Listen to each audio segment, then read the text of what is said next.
Item ಯಾವುದೇ ಇರಲಿ try ಮಾಡಿ ಆಚಿ ಚಿಕನ್ ಮಸಾಲಾ. ಪಂಚರಾಜ್ಯಗಳ ಫಲಿತಾಂಶ ಇಡೀ ದೇಶದಾದ್ಯಂತ ಅತಿದೊಡ್ಡ ಕುತೂಹಲಕ್ಕೆ ಕಾರಣ ಆಗಿತ್ತು. ಕುತೂಹಲದಂತೆ ಯಾರು ನಿರೀಕ್ಷೆ ಮಾಡದೇ ಇರೋ ರೀತಿಯಲ್ಲಿ ತಮಿಳುನಾಡಿನ ಫಲಿತಾಂಶ ಮತ್ತೊಂದು ಪಶ್ಚಿಮ ಬಂಗಾಳದ ರಿಸಲ್ಟ್ ಆಚೆ ಬಿತ್ತು. ಯಾಕಂದ್ರೆ ಹೊಸದೊಂದು ಅಧ್ಯಾಯಕ್ಕೆ ನಾಂದಿ ಹಾಡಿದ್ದು ಎರಡು ರಾಜ್ಯಗಳು ಅನ್ನೋ ಕಾರಣಕ್ಕೆ.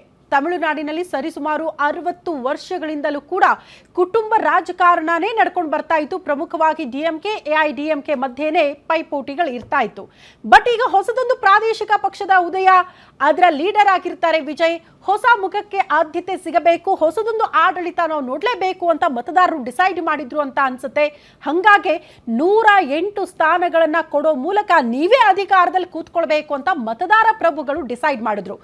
ಜಾತಿ, ಧರ್ಮ ಇದೆಲ್ಲವನ್ನ ಬಿಟ್ಟು ನಡೆಯುವಂತಹ ಚುನಾವಣೆ ಇಡೀ ದೇಶದಲ್ಲಿ ಎಲ್ಲಾದ್ರೂ ಇದೆಯಾ ಅಂತ ಅಂದ್ರೆ ಅದು ತಮಿಳುನಾಡು ಮಾತ್ರ. ಯಾವುದೇ ಜಾತಿ ನೋಡಲ್ಲ, ಧರ್ಮ ನೋಡಲ್ಲ, ದುಡ್ಡು ನೋಡಲ್ಲ, ಒಳ್ಳೆಯ ಆಡಳಿತ ಕೊಟ್ರೆ ಸಾಕು ಅಂತ ಮತದಾರ ಪ್ರಭು ಡಿಸೈಡ್ ಮಾಡ್ತಾರೆ ಅಲ್ಲಿ. ಹಾಗಾಗಿ ಪ್ರಾದೇಶಿಕ ಪಕ್ಷಗಳಿಗೆ ಮಾನ್ಯತೆ ಅತಿ ಹೆಚ್ಚಾಗಿ ಸಿಗ್ತಾ ಬರುತ್ತೆ. ರಾಷ್ಟ್ರೀಯ ಪಕ್ಷಗಳ ಆಟನೇ ಇಲ್ಲ ತಮಿಳುನಾಡಲ್ಲಿ ಅಂತ. ಬಟ್ ವಿಜಯ್ ಅವರಿಗೆ ಇಷ್ಟು ಸುಲಲಿತವಾಗಿ ಮತದಾರರು ಜೈ ಅಂದ್ರೂ ಕೂಡ ಸರ್ಕಾರ ರಚನೆ ಮಾಡುವಲ್ಲಿ ಹಾದಿ ಸುಲಭ ಕಾಣಿಸ್ತಾ ಇಲ್ಲ. ಮ್ಯಾಜಿಕ್ ನಂಬರ್ ರೀಚ್ ಆಗೋದಕ್ಕೆ 118 ನಂಬರ್ ಬೇಕು. 10 ನಂಬರ್ ಬಾಕಿ ಉಳ್ಕೊಂಡಿತ್ತು. ಕಾಂಗ್ರೆಸ್ ನಿನ್ನೆ ಅಧಿಕೃತವಾಗಿ 5 ಜನ ಶಾಸಕರು ಪತ್ರ ಬರೆದು ಸಿಗ್ನೇಚರ್ ಹಾಕಿ ಟಿವಿಕೆ ಕಚೇರಿಗೆ ಹೋಗಿ ನಮ್ಮ ಬೆಂಬಲ ನಿಮಗೆ ಅಂತ ಘೋಷಣೆ ಮಾಡಿಕೊಂಡ್ರು. ಸಾಕಾಯ್ತಾ ನಂಬರ್? ಇಲ್ಲ. ಅಗೇನ್ ಮತ್ತೆ ನಂಬರ್ ಬಾಕಿ ಉಳ್ಕೊಂಡಿದೆ. ಮತ್ತೊಂದು ಅತಿ ದೊಡ್ಡ ಬೆಳವಣಿಗೆ ಆಗಿದ್ದೇನು ಗೊತ್ತಾ? ಹೊಸ ರೀತಿಯಲ್ಲಿ ಅನ್ನೋ ರೀತಿಯಲ್ಲಿ ಗವರ್ನರು ಕೇಳ್ತಾರಂತ ಈಗಲೇ ನಂಬರ್ ಪ್ರೂವ್ ಮಾಡಬೇಕು ಅಂತ. ಇದು ಯಾಕೆ? ಈ ಪ್ರಮಾಣ ವಚನ ಸ್ವೀಕಾರ ಸಮಾರಂಭ ಆಗಬೇಕು, ವಿಧಾನಸಭೆಯಲ್ಲಿ ನಂಬರನ್ನು ಪ್ರೂವ್ ಮಾಡ್ಕೊಳ್ಳೋಕೆ ಒಂದು ಅವಕಾಶ ಕೊಡಬೇಕು. ಬಟ್ ಆ ಅವಕಾಶ ಮಾತ್ರ ಸಿಗ್ತಾ ಇಲ್ಲ. ಯಾಕೆ, ಏನಾಗ್ತಾ ಇದೆ ಅಂತ. ಇದರ ಮಧ್ಯದಲ್ಲಿ ತೆರೆಮರೆಯಲ್ಲಿ ಮತ್ತೇನಾದ್ರೂ ಆಟ ಶುರುವಾಗಿದೆಯಾ? ಇದ್ರ ಬಗ್ಗೆ ಇವತ್ತು ಚರ್ಚೆ ಮಾಡೋಣ ಸುದೀರ್ಘವಾಗಿ. ಇದೆ ಈ ಹೊತ್ತಿನ ವಿಶೇಷ. ವಿಜಯ್ ಗಿಲ್ವಾ ಆಹ್ವಾನ.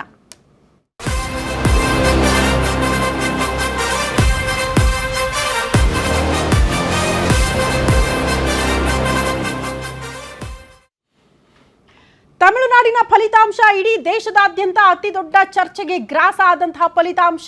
ಒಂದೇ ಸಲಕ್ಕೆ ಒಂದು ಪ್ರಾದೇಶಿಕ ಪಕ್ಷ ಹುಟ್ಕೊಳ್ಳುತ್ತೆ. ಅದರ ರೂವಾರಿ ವಿಜಯ ಆಗಿರ್ತಾರೆ. ಒಂದೇ ಅಟೆಂಪ್ಟ್ಗೆ 108 ಸ್ಥಾನಗಳನ್ನ ಪಡೆದುಕೊಳ್ಳೋದು ಅಂದ್ರೆ ಸುಲಭ ಅಲ್ಲ. ಅಷ್ಟರ ಮಟ್ಟಿಗೆ ಆಡಳಿತ ವಿರೋಧಿ ಅಲೆ ಇತ್ತ ಅನ್ನೋದನ್ನ ತೋರಿಸ್ಕೊಟ್ಟಿತ್ತು ತಮಿಳುನಾಡಿನ ಫಲಿತಾಂಶ. ಅತಿ ದೊಡ್ಡ ಪಕ್ಷವಾಗಿರುವ ಟಿವಿಕೆ ವಿಜಯ್ಗೆ ಆಹ್ವಾನ ಯಾಕಿಲ್ಲ ಸರ್ಕಾರ ರಚನೆಗೆ?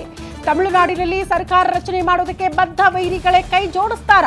ಡಿಎಂಕೆ ಎಐಎಡಿಎಂಕೆ ಮೈತ್ರಿ ಆದ್ರೆ ವಿಜಯ್ಗೆ ಇಲ್ವಾ ಪಟ್ಟಾಭಿಷೇಕ?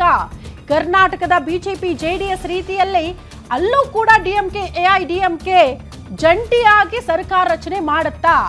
ಆ ಮೂಲಕ ಟಿವಿಕೆ ಸರ್ಕಾರ ರಚನೆಗೆ ಅಡ್ಡಗಾಲು ಹಾಕಬಹುದಾ? ಈ ಪ್ರಶ್ನೆ ಇದೆ. ಅದ್ರ ಜೊತೆಗೆ ಎಐಎಡಿಎಂಕೆಯಲ್ಲಿ ಎಲ್ಲವೂ ಕೂಡ ಸರಿಯಾಗಿದೆಯಾ? ಈ ಮೈತ್ರಿ ವಿಚಾರಕ್ಕೆ ಸಂಬಂಧಪಟ್ಟಂತೆ ಇಲ್ಲ.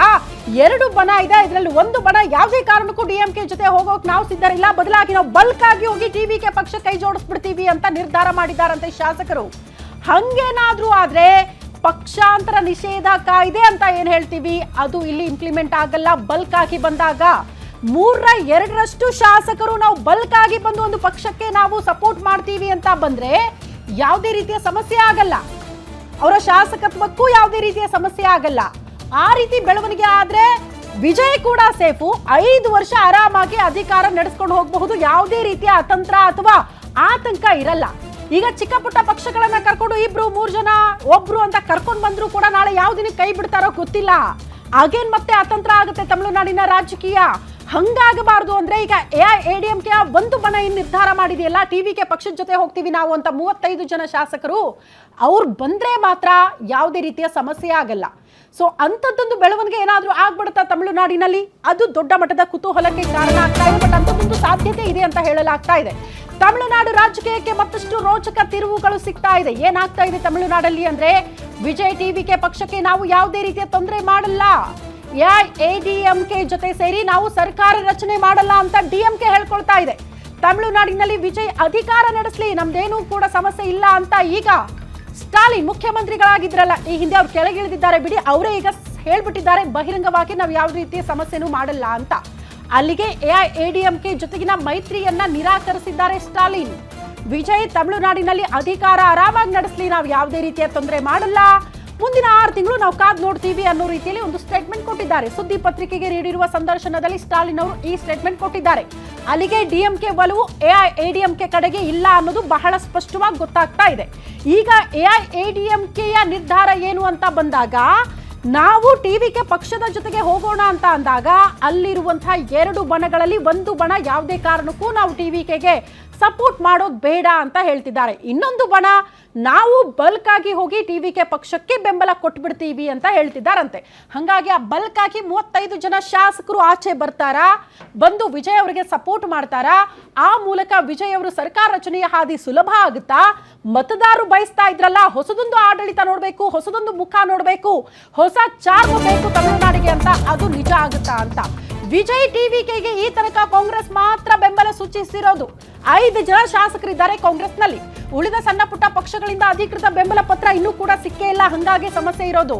ವಿಜಯ್ಗೆ ಎಡ ಪಕ್ಷಗಳ ಬೆಂಬಲ ಇಲ್ಲ, ಮುಸ್ಲಿಂ ಲೀಗ್ ಶಾಸಕರ ಬೆಂಬಲ ಕೂಡ ಇಲ್ಲ.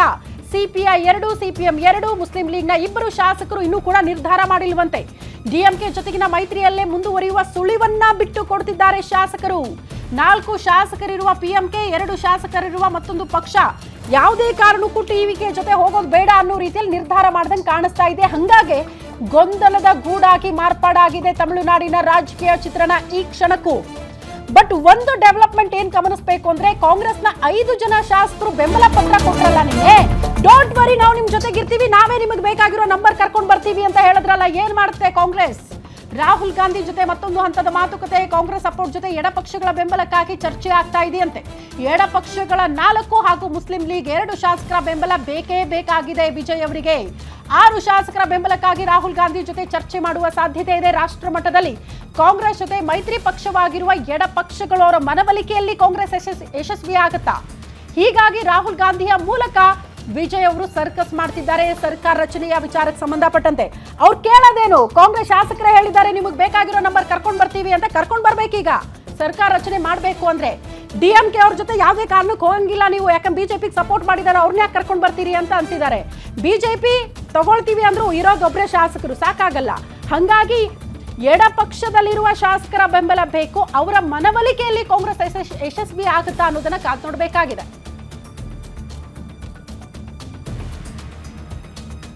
ಈ ಬಗ್ಗೆ ಮತ್ತಷ್ಟು ಡೀಟೇಲ್ಸ್ ಅನ್ನ ಕೊಡೋದಕ್ಕೆ ಚಾನೆಲ್ನ ಎಡಿಟರ್ ಸತೀಶ್ ಆಂಜನಪ್ಪ ನೇರ ಸಂಪರ್ಕದಲ್ಲಿ ಜಾಯಿನ್ ಆಗ್ತಿದ್ದಾರೆ. ಸತೀಶ್, ಎನಿವೇ ಮತದಾರರು ಡಿಸೈಡ್ ಮಾಡಿದ್ರು ಕೂಡ ವಿಜಯ್ ಅವರಿಗೆ ಸರ್ಕಾರ ರಚನೆಯ ಹಾದಿ ಸುಲಭ ಆಗಿ ಕಾಣಿಸ್ತಾ ಇಲ್ಲ. ಏನೆಲ್ಲ ಕಾಂಪ್ಲಿಕೇಶನ್ಸ್ ಇದೆ, ಏನು ಮಾಡಬಹುದು, ಇರುವ ಆಪ್ಷನ್ಗಳು ಏನು ಅಂತ? ಶ್ರುತಿ, ಖಂಡಿತವಾಗ್ಲೂ ಕೂಡ ತಮಿಳುನಾಡು ರಾಜಕಾರಣ ಕ್ಷಣಕ್ಕೊಂದು ತೀರು ಪಡ್ಕೊಳ್ತಾ ಇದೆ. ನಾವು ನಿನ್ನೆ ಸಂಜೆವರೆಗೂ ಒಂದು ರೀತಿಯ ಒಂದು ರಾಜಕಾರಣ ನೋಡ್ತಾ ಇದ್ದೀವಿ. ಬಟ್ ರಾತ್ರಿ ಆದ ತಕ್ಷಣ ಕಳೆದ 60 ವರ್ಷಗಳಿಂದ ಬದ್ಧ ವೈರಿಗಳಾದಂತಹ ಡಿಎಂಕೆ ಮತ್ತು ಎಐಡಿಎಂಕೆ ಸೇರಿ ಸರ್ಕಾರ ರಚನೆ ಮಾಡ್ತಾರೆ ಅನ್ನೋ ಒಂದು ರೂಮರ್ಸ್, ಸ್ಪೆಕ್ಯುಲೇಷನ್ಸ್ ಎಲ್ಲ ಬಂತು. ಯಾರು ಕೂಡ ಸ್ಪಷ್ಟನೆ ಕೊಟ್ಟಿರಲಿಲ್ಲ. ಎಲ್ಲ ರಾಷ್ಟ್ರೀಯ ಮಾಧ್ಯಮದಲ್ಲೂ ಕೂಡ ಎಐಡಿಎಂಕೆ ಮತ್ತು ಡಿಎಂಕೆ ಸರ್ಕಾರ ರಚನೆ ಮಾಡೋಕ್ಕೆ ಮುಂದಾಗ್ತಾ ಇದ್ದಾವೆ, ಹೀಗಾಗಿನೇ ರೆಸಾರ್ಟ್ ರಾಜಕಾರಣ ಆಗ್ತಾ ಇದೆ, ಈ ರೀತಿಯ ಒಂದು ಲೆಕ್ಕಾಚಾರ ಶುರುವಾಗಿತ್ತು. ಏಕೆ ಸಾಧ್ಯನಪ್ಪ ಇದು? ರಾಷ್ಟ್ರ ಮಟ್ಟದಲ್ಲಿ ಬಿಜೆಪಿ ಮತ್ತು ಕಾಂಗ್ರೆಸ್ ಒಟ್ಟಾಗಿ ಸರ್ಕಾರ ರಚನೆ ಮಾಡೋಕ್ಕೆ ಸಾಧ್ಯ ಆಗುತ್ತಾ? ಈ ರೀತಿಯ ಒಂದು ಪ್ರಶ್ನೆ ಯಾವ ಥರ ಉದ್ಭವಿಸಿತ್ತು. ಅದೇ ರೀತಿ ತಮಿಳುನಾಡಿನಲ್ಲಿ ಎಐಡಿಎಂಕೆ ಡಿಎಂಕೆ ಸೇರಿ ಸರ್ಕಾರ ರಚನೆ ಮಾಡೋಕ್ಕೆ ಹೆಂಗೆ ಸಾಧ್ಯ ಆಗುತ್ತೆ ಅನ್ನೋ ಒಂದು ಚರ್ಚೆ ಆಗ್ತಾ ಇತ್ತು. ಕೊನೆಗೂ ಸ್ಟಾಲಿನ್ ಒಂದು ಕನ್ಫರ್ಮೇಷನ್ ಕೊಟ್ಟರು. ರಾಷ್ಟ್ರೀಯ ಸುದ್ದಿ ಪತ್ರಿಕೆಗೆ ಒಂದು ಸಂದರ್ಶನ ಕೊಡಬೇಕಾದ್ರೆ ನಾವು ಸರ್ಕಾರ ರಚನೆ ಮಾಡೋದಕ್ಕೆ ಹೋಗ್ತಾ ಇಲ್ಲ, ವಿಜಯ್ ಅಧಿಕಾರ ಮಾಡಲಿ 6 ತಿಂಗಳು, ಆಮೇಲೆ ನೋಡೋಣ ಗೊತ್ತಾಗುತ್ತೆ ಹೇಗಾಗುತ್ತೆ ಅನ್ನೋ ಒಂದು ಹೇಳಿಕೆಯನ್ನು ಕೊಡುವ ಮುಖಾಂತರ ಆ ಒಂದು ಸ್ಪೆಕ್ಯುಲೇಷನ್ಗೆ ಒಂದು ಫುಲ್ ಸ್ಟಾಪ್ ಇಟ್ಟಿದ್ದಾರೆ. ಅಂದರೆ ಎಐಡಿಎಂಕೆ ಮತ್ತು ಡಿಎಂಕೆ ಸರ್ಕಾರ ರಚನೆ ಆಗಲ್ಲ ಅನ್ನೋಕ್ಕೆ. ಆದರೆ ಟಿವಿಕೆಯ ವಿಜಯ್ಗೆ ಈಗ 118 ಶಾಸಕರ ಬೆಂಬಲ ಇಲ್ಲ. ಕಾಂಗ್ರೆಸ್ 5 ಶಾಸಕರ ಬಲವನ್ನು ಕೊಟ್ಟಿದೆ, 112 ಆಗಿದೆ. ಇನ್ನೂ 6 ಶಾಸಕರ ಬೆಂಬಲ ಬೇಕಾಗಿದೆ.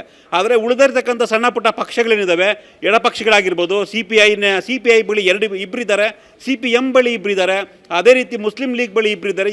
ಈ 6 ಜನ ಶಾಸಕರು ಬಂದರೆ ಈಸಿಯಾಗಿ ವಿಜಯ್ ಸರ್ಕಾರ ರಚನೆ ಮಾಡಬಹುದು. ಆದರೆ ಈ 6 ಜನ ಶಾಸಕರಿರ್ತಕ್ಕಂಥ 3 ಪಾರ್ಟಿ ಏನಿದ್ದಾವೆ, ಆ 3 ಪಾರ್ಟಿ ಕೂಡ ಡಿಎಂಕೆ ಜೊತೆ ಮೈತ್ರಿ ಮಾಡ್ಕೊಂಡಿತ್ತು. ಹೀಗಾಗಿ ಅವರು ತಮ್ಮ ಸ್ಪಷ್ಟ ನಿಲುವನ್ನು ಹೇಳ್ತಾ ಇಲ್ಲ. ನಾವು ಡಿಎಂಕೆ ಜೊತೆ ವಿರೋಧ ಪಕ್ಷವಾಗಿ ಇರ್ತೀವಿ ಅನ್ನೋ ರೀತಿಯಾಗಿ ಹೇಳಿಕೆ ಕೊಡ್ತಾ ಇದ್ದಾರೆ ಹೊರತು ನಾವು ವಿಜಯ್ಗೆ ಸಪೋರ್ಟ್ ಮಾಡ್ತೀವಿ ಅಂತ ಹೇಳ್ತಾ ಇಲ್ಲ.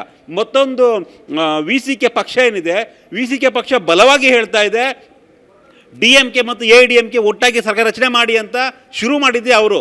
ವಿಸಿಕೆ ಪಾರ್ಟಿಯವರೇನೆ ವಿಜಯ್ಗೆ ಅಧಿಕಾರ ಕೊಡೋದು ಬೇಡ, ನಾವೇ ಅಂದರೆ DMK ಮತ್ತು AIADMK ಒಟ್ಟಾಗಿ ಸರ್ಕಾರ ರಚನೆ ಮಾಡಿದ್ರೆ ನಾವೆಲ್ಲ ಸಪೋರ್ಟ್ ಮಾಡ್ತೀವಿ ಅಂತ VCK ಅವರು ಮೊದಲು ಆ ಒಂದು ಕ್ಯಾಂಪೇನ್ನ ಆರಂಭ ಮಾಡಿದ್ದೇ ಅವರು. ಹಾಗಾಗಿ ಅವರ ಒಂದು ಬೆಂಬಲ ಕೂಡ ಸಿಗೋದು ಬಹುತೇಕ ಡೌಟು. ಇನ್ನು PMK ತನ್ನ ನಿಲುವನ್ನು ಇನ್ನೂ ಸ್ಪಷ್ಟವಾಗಿ ಹೇಳಿಲ್ಲ. ಅವರು ಕೂಡ 4 ಜನ ಶಾಸಕರಿದ್ದಾರೆ. ಹಾಗಾಗಿ ವಿಜಯ್ಗೆ ಯಾರು ಸಪೋರ್ಟ್ ಮಾಡ್ತಾರೆ ಅನ್ನೋ ಒಂದು ಗೊಂದಲ ಇದೆ. ಈ ನಡುವೆ DMDKಯ ಒಬ್ಬರು ಶಾಸಕರಿದ್ದಾರೆ, ಅಂದರೆ ನಟ ವಿಜಯಕಾಂತ್ ಅವರ ಪತ್ನಿ ಅವರು ಶಾಸಕರಾಗಿದ್ದಾರೆ. ಅವರು ಈಗಾಗಲೇ ನಿನ್ನೆ ಸ್ಟಾಲಿನ್ನ ಭೇಟಿಯಾಗಿ ಅವರ ಒಂದು ಆಶೀರ್ವಾದನ ಪಡ್ಕೊಂಡಿದ್ದಾರೆ. ಅಂದರೆ ಅಲ್ಲಿಗೆ DMDK ಕೂಡ ಸಪೋರ್ಟ್ ಮಾಡೋದು ಬಹುತೇಕ ಡೌಟು. ಸೊ ಇರ್ತಕ್ಕಂಥ ಆಪ್ಷನ್ ವಿಜಯ್ಗೆ ಏನಪ್ಪ ಅಂದರೆ ಎಡಪಕ್ಷಗಳು ಅಂದರೆ CPI ಮತ್ತು CPMನ 4 ಜನ ಶಾಸಕರಿದ್ದಾರೆ, ಜೊತೆಗೆ ಮುಸ್ಲಿಂ ಲೀಗ್ನ 2 ಶಾಸಕರು, ಒಟ್ಟು 6 ಶಾಸಕರು. ಇವರ ಒಂದು ಬಲ ವಿಜಯ್ಗೆ ಬಂದರೆ ಖಂಡಿತವಾಗಲೂ ಕೂಡ ಸರ್ಕಾರ ರಚನೆ ಮಾಡಬಹುದು. ಈ ನಡುವೆ ರಾಹುಲ್ ಗಾಂಧಿ ಸಪೋರ್ಟ್ ಮಾಡಿದ್ದಾರೆ. ಸ್ವತಃ ರಾಹುಲ್ ಗಾಂಧಿನೇ ಮಾತನಾಡಿದ್ದಾರೆ ವಿಜಯ್ ಜೊತೆ, ನಾನು ನಿಮಗೆ ಸಪೋರ್ಟ್ ಕೊಡ್ತೀವಿ, ಜೊತೆಗೆ ಬೇಕಾದಂತಹ ಶಾಸಕರ ಬಲವನ್ನು ಕೊಡ್ತೀನಿ ಅನ್ನೋ ಒಂದು ಮಾತನ್ನು ಹೇಳಿದ್ದಾರೆ ಅನ್ನೋದು ಮಾತು ಕೇಳಿ ಬರ್ತಾ ಇದೆ ಈಗ. ಸೊ ಹಾಗಾಗಿ ಬಹುಶಃ ರಾಷ್ಟ್ರ ಮಟ್ಟದಲ್ಲಿ ಕಾಂಗ್ರೆಸ್ ಜೊತೆ ಇರ್ತಕ್ಕಂಥ ಮುಸ್ಲಿಂ ಲೀಗ್ ಆಗಿರ್ಬೋದು ಅಥವಾ ಎಡಪಕ್ಷಗಳಾಗಿರ್ಬೋದು ಅವರನ್ನು ಕನ್ವಿನ್ಸ್ ಮಾಡುವಂತಹ ಜವಾಬ್ದಾರಿ ಬಹುಶಃ ರಾಹುಲ್ ಗಾಂಧಿ ಹೆಗಲ ಮೇಲೆ ಹೋಗಬಹುದು.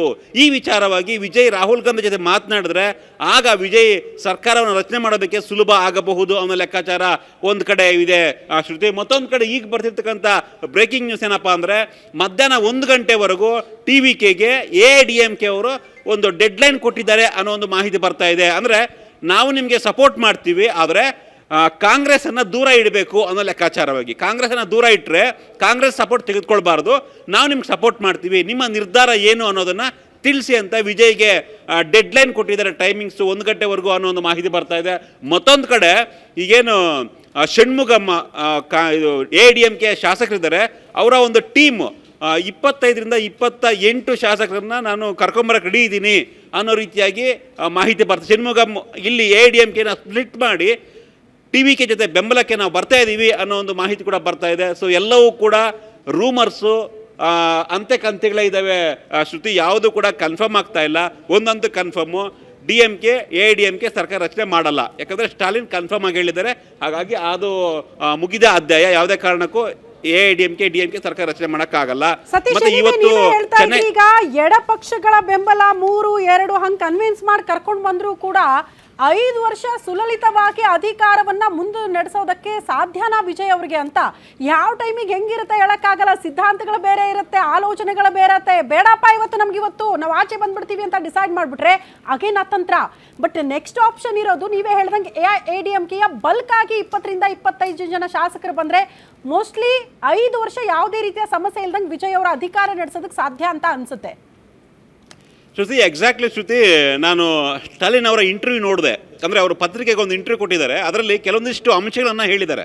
ಅಂದರೆ ವಿಜಯ್ಗೆ ಸದ್ಯಕ್ಕೆ ಡಿಸ್ಟರ್ಬ್ ಮಾಡೋದು ಬೇಡ, ತಮಿಳುನಾಡು ಜನರ ಮ್ಯಾಂಡೇಟ್ ಏನಿದೆ ಅದಕ್ಕೆ ನಾವು ಗೌರವ ಕೊಡೋಣ, ಅವ್ರು ಸರ್ಕಾರ ರಚನೆ ಮಾಡಲಿ, 6 ತಿಂಗಳು ನೋಡೋಣ, 6 ತಿಂಗಳು ಆದಮೇಲೆ ನಾವೇನು ಡಿಸೈಡ್ ಮಾಡಬೇಕು ಅದನ್ನು ಮಾಡೋಣ ಅನ್ನೋ ರೀತಿಯಾಗಿ ಅವರು ತಮ್ಮ ಸ್ಟೇಟ್ಮೆಂಟನ್ನು ಕೊಟ್ಟಿದ್ದಾರೆ. ಅಂದರೆ ಇವತ್ತು ಕಾಂಗ್ರೆಸ್ ಆಗಿರ್ಬೋದು ಅಥವಾ ಎಡಪಕ್ಷಗಳಾಗಿರ್ಬೋದು ಅವರು ತಮ್ಮ ಬೆಂಬಲವನ್ನು ವಿಜಯ್ ಕೊಟ್ಟರೆ ಅಂದರೂ ಅಲ್ಪ ಬಹುಮತ ಸರ್ಕಾರ ಆಗುತ್ತೆ. ಒಂದು ಈಗ 112 ಆಗಿದೆ, ಇನ್ನು 6 ಜನ ಬೇಕು. ಎಡಪಕ್ಷಗಳು ಮತ್ತು ಮುಸ್ಲಿಂ ಲೀಗ್ ಮತ್ತು ಕಾಂಗ್ರೆಸ್ ಇವೆಲ್ಲವೂ ಕೂಡ DMK ಮೈತ್ರಿಯ ಭಾಗದ ಪಕ್ಷಗಳೇ ಆಗಿದ್ದಾವೆ. ಒಂದು ವೇಳೆ 6 ತಿಂಗಳಲ್ಲಿ ಏನಾದರೂ ಡಿಸ್ಟರ್ಬ್ ಮಾಡಿ ಅವರ ಸಪೋರ್ಟನ್ನು ಹಿಂದೆ ತೆಗೆದುಕೊಳ್ಳುವಂತಹ ಚಾನ್ಸ್ ಇದೆಯಾ ಅನ್ನೋ ರೀತಿಯಾಗಿ ಚರ್ಚೆ ಆಗ್ತಾ ಇದೆ. ಹಾಗಾಗಿ ನೀವು ಹೇಳಿದಂತೆ AIADMKಯ ಶಾಸಕರು ಈಗಾಗಲೇ ಬರೋದಕ್ಕೆ ರೆಡಿ ಇದ್ದಾರೆ ಅನ್ನೋ ಒಂದು ಮಾಹಿತಿ ಇದೆ. ಟೋಟಲ್ 47 ಜನ ಶಾಸಕರಿದ್ದಾರೆ AIADMKಯಲ್ಲಿ. 3/2 ಶಾಸಕರು ಅವರಾಗೆ ಬಂದರೆ ಪಕ್ಷಾಂತರ ನಿಷೇಧ ಕಾಯ್ದೆ ಅದು ಅವ್ರಿಗೆ ಅಪ್ಲೈ ಆಗೋಲ್ಲ. ಹಾಗಾಗಿ ಅವರ ಶಾಸಕತ್ವ ಡೈರೆಕ್ಟಾಗಿ TVK ಶಾಸಕರಾಗಿ ಮಾರ್ಪಡ್ತಾರೆ ಶ್ರುತಿ. ಹಾಗಾಗಿ ಅದು ಬಹುಶಃ ಬೆಸ್ಟ್ ಚಾಯ್ಸು ಅಂತ ನಾವು ಅನ್ಕೊಬಹುದು. ನೋಡೋಣ, 1 ಗಂಟೆಗೆ ಮೀಟಿಂಗ್ ಇದೆ. ವಿಜಯ್ ಮೀಟಿಂಗ್ ಮಾಡ್ತಾ ಇದ್ದಾರೆ. 1 ಗಂಟೆಗೆ ಒಂದು ಮಹತ್ವದ ಮೀಟಿಂಗ್ ಶುರುವಾಗುತ್ತೆ. ಆ ಮೀಟಿಂಗ್ನಲ್ಲಿ ಔಟ್ಕಮ್ ಏನು, ವಿಜಯ್ ಅವರ ನಿರ್ಧಾರ ಏನು ಅನ್ನೋದು ಗೊತ್ತಾಗುತ್ತೆ ಶ್ರುತಿ. ಓಕೆ ಸತೀಶ್, ಧನ್ಯವಾದಗಳು ತಮ್ಮೆಲ್ಲ ಮಾಹಿತಿಗೆ.